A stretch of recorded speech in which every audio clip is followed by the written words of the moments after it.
Buddy, in a few hours it will be Shabbat, and I wanted to do this video from Art Basel, world famous Miami Beach. And look at this behind, why of all the different paintings around me, why would I do it here? I'll tell you why.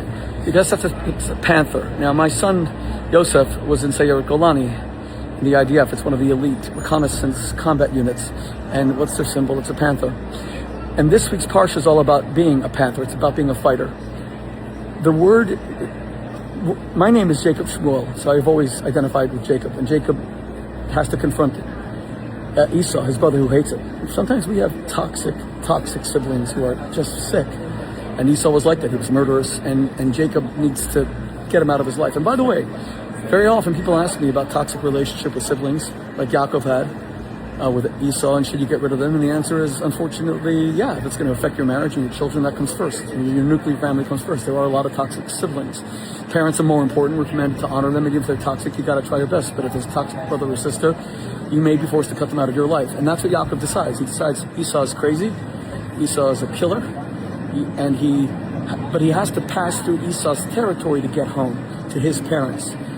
So he kind of prepares for battle, and he prays to God, and then he uses this incredible word. He says, God, katonti mikol chasadim, I have been humbled by everything you've done for me. I love that word. It only appears once in the entire Tanakh, in all of the 24 books of the Bible. This famous word, katonti, I have been humbled. See, most people, when they become wealthy and things go well for them, it goes to their head, they become arrogant. But he says, I was humbled. I've become humbled by everything you've done for me, God. But he's going to fight, humbled or not.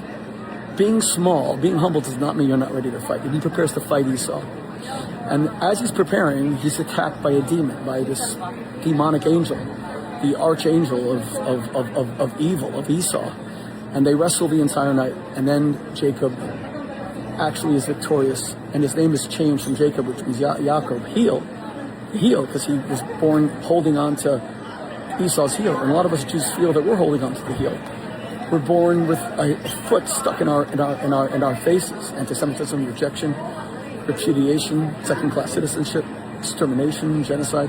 And then we internalize that hatred, and we start changing our names, and we start changing our noses, and we are filled with so much self-loathing. We become these self-hating Jews. And God says, you're not going to be Jacob anymore.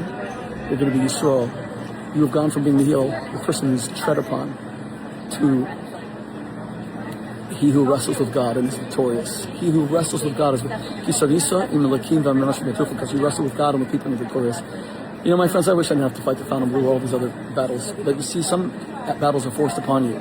I was threatened with murder, and then they sued me to silence me, and it's never going to happen because I'm a panther too.